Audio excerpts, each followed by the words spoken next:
Here are the horoscopes for the week of the 23rd to the 29th of June 2025. So last week we had Mars moving into Virgo, and this will take us through to the beginning of August. Mars in Virgo can be very active. Virgo wants to attend to a task, get things done, look at the details, work towards something holistic.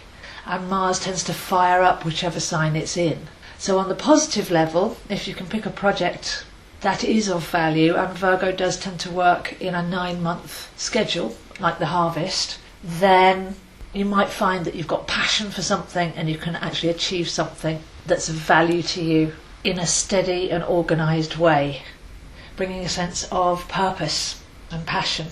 On a psychological level, I'm hearing lots of reports of anxieties coming up, and Mercury-ruled Virgo can be the over-worrying mind. Again, because of the planning for the harvest, when we reap, when we sow, always thinking ahead, that's where anxiety and worry can come in, because there's a lack of presence there. Feeling that we should be doing something. Mentally taking things forward and often projecting negative results or our fears and worries of such.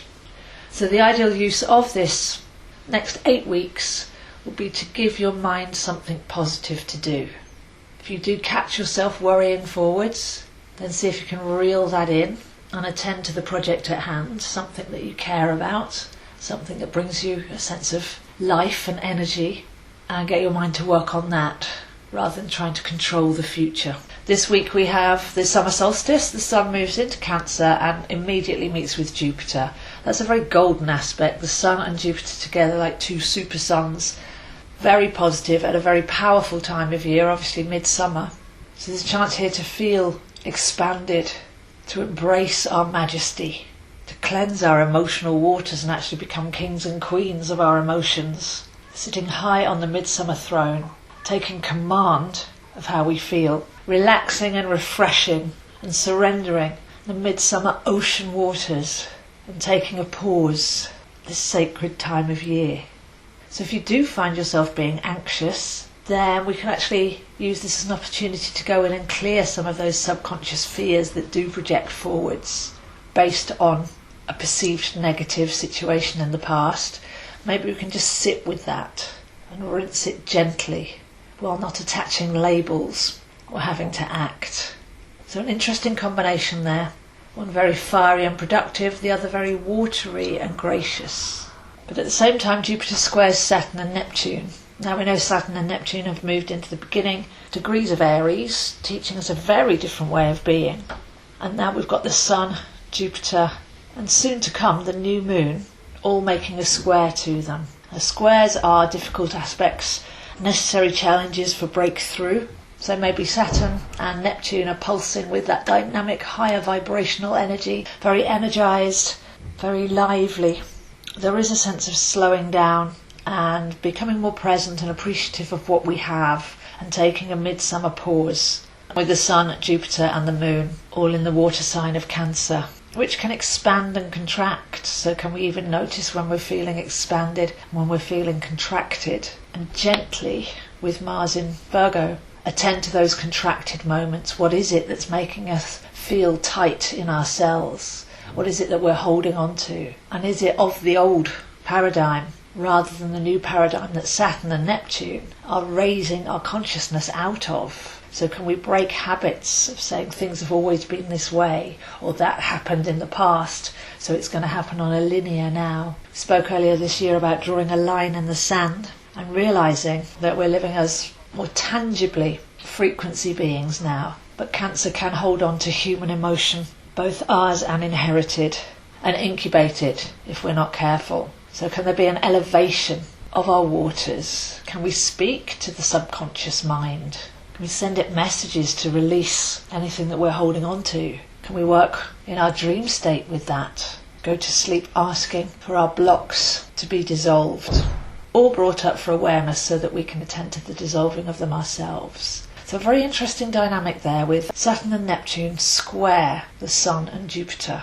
And taking us to Wednesday the 25th, we then have the new moon in Cancer joining the Sun and Jupiter. So bearing in mind that before the new moon is the dark moon, then realising where our mind is trying to control and run the show, feeling subconscious fears and anxieties come up for cleansing can be the observational phase of the dark moon. But by the time we get to the new moon at 11:30 a.m. UK time, then that would be the time for the refresh. So it looks like we've got our work cut out for us for the first part of the week. Realising, rinsing and releasing, especially in dream work and subconscious communication. Reining in our mind, giving it some point of focus and purpose, but then a real refresh coming in with the new moon. So that's 4 degrees Cancer, working with those higher vibrational energies of Saturn and Neptune, which have rooted us in the higher self. Then can we have a rebirth of our entire emotional, conscious and subconscious cellular structure?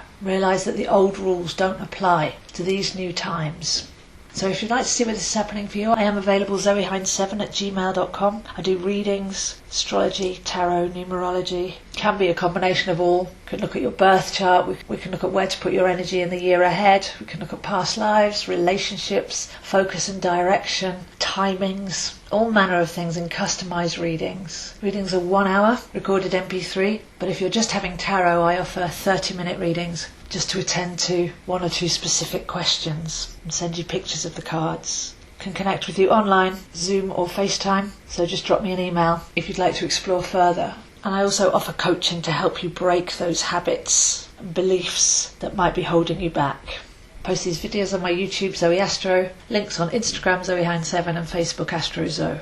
So a couple of days of observing, observe the mind, observe the emotions, observe any anxiety that comes up. Dark moon energy, allow that to be without attaching labels to it or going into the thoughts. Then by the new moon in Cancer, realising that we're higher vibrational, higher consciousness times now with Saturn and Neptune in Aries anchoring those energies. So can we let go of old emotional patterns and beliefs and fears and pains from the past and freshen up our entire system with the new moon on Wednesday. So wishing you a wonderful week, and I'll see you next week.